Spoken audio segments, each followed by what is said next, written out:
Hello, everyone. Okay, this is your B1 instructor, Professoressa Camarra, and I wanted to do this little newscast. I'm having fun. Okay, as you can see behind me, there is the White House. I'm not in Washington, obviously. I'm in Siena, and I created, this backdrop. I have a lot of fun making these little videos, so I thought, why not? Let me make a little news video for the B1, class. So let's look at the top news stories that are coming out of the United States. I concentrate on this because in very little time, there'll be an election on November the 3rd. So there's a lot of attention that we need to pay to what is happening there. And there are big news stories going on right now. The first is the Supreme Court nomination, which they will probably decide on next week. There's a problem though. A lot of the senators are sick with COVID, but they want to push through this nomination because the nominee, Amy Coney Barrett, is part of the whole right wing, the Christian right wing, and she will be pushing a right wing agenda. So that's the first story that we're going to be keeping our eye on. The second story is this plot to kidnap the governor, of Michigan, and her name is Whitmer. The FBI has arrested 6 people, part of a group that is called, the Wolverine Watchman. And here are the two news stories that I followed from, the actual news agencies. One was written by NPR.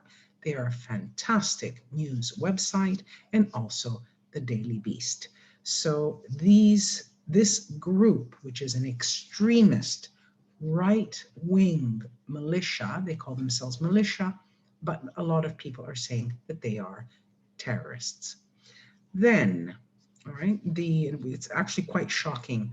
The other point to be made with this is that we know that the president sends out signals to these right-wing extremists. He is trying to make the election, let's say, he is trying to bring great confusion to the election so that the more confusion there is, the easier it is, for him to be able to manipulate it. And we can talk about that also in class. The other news stories, I was reading something from MSNBC about a secret service. His bodyguards, Trump's bodyguards, do not feel safe with him. He may be infectious, and they are not testing the bodyguards. They stopped testing on the bodyguards for COVID in August. Then there is a fantastic opinion piece by Marina Hyde. This is in The Guardian, and it's entitled, "Has Trump Learned Anything from COVID-19?" And she believes he has not. In fact, many people thought, well, if he gets COVID, he may change, his personality may change, but it hasn't. And he has used the situation to show that he's very strong, a strong leader, like the old Russian Khrushchev or something like that, that comes back almost from the dead. Obviously, there are so many people in the United States who cannot get the medical care that Trump got. The reason why he why he improved, why he got better, was because he has access to the best medicine that there is, while there are 80 million Americans who do not have health care in the United States. So many are offended. He also, by saying this, that he is strong, so he beat COVID, By saying this, it means that the people who died were not strong.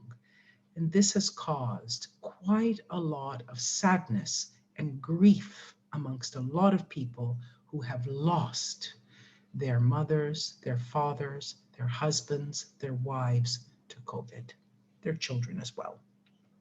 Then, seeing this situation, many people begin to ask, does Trump really want to win a second term?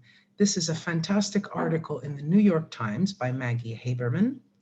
She is a distinguished journalist. I invite you to read her articles. She's probably the best journalist right now, the one with the most contacts in the White House. And she asks, does Trump want to fight for a second term? His self-sabotage worries aides. And this is starting to come out. He's making so many mistakes that a lot of people are asking, does he really want to win?